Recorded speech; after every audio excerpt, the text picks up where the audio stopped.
So we're going to roll along here with the 6-pack. This is one of the most talked about records on the album. And when it hit the internet as kind of like a little teaser advanced buzz kind of thing, everybody started, bugging out.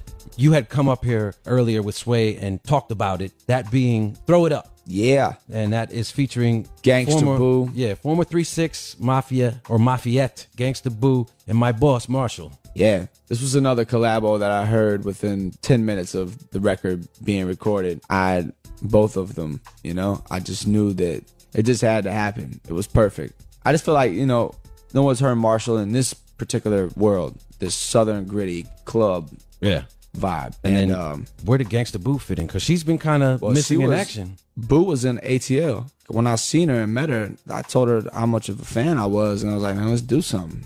This was the record that came out of it. And when I heard it, I knew that it was more special than I expected it to be. Like, when we recorded the record, I was like, this is a serious record. This is an album record, Yeah.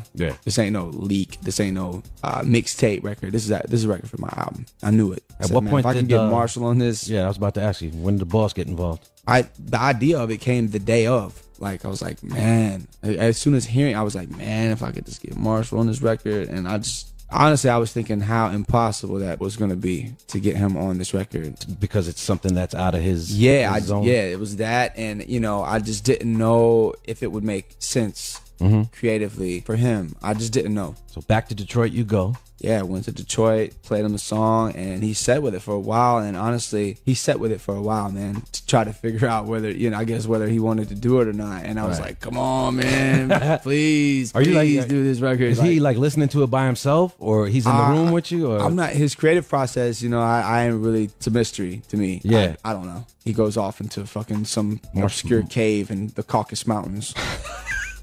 Fucking writes his fucking verses over a fucking single candle. Yeah. In a dark room, with a seance, like Ouija boards. I don't know what the fuck. I mean, have you ever seen his when he writes stuff down and I've seen him snap his finger.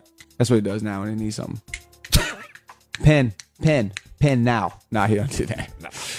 Just by the way, dude is super humble. He's not at all like that. But I've seen him ask for a pen and just start writing stuff on his palms, Yeah. I don't know how he ain't got ink poisoning after 12 years of writing lyrics on his hand. But he finally obviously got on. So when you finally heard the verses cut, you hear it for the first time, it must have been a pretty gratifying kind of feeling. Yeah, when I finally heard his verse, man, and he destroyed it. My God. Yeah, it's not like he kept saying, I don't know what I'm gonna do with this. In the back of my mind, I kind of wanted to believe him, but I didn't.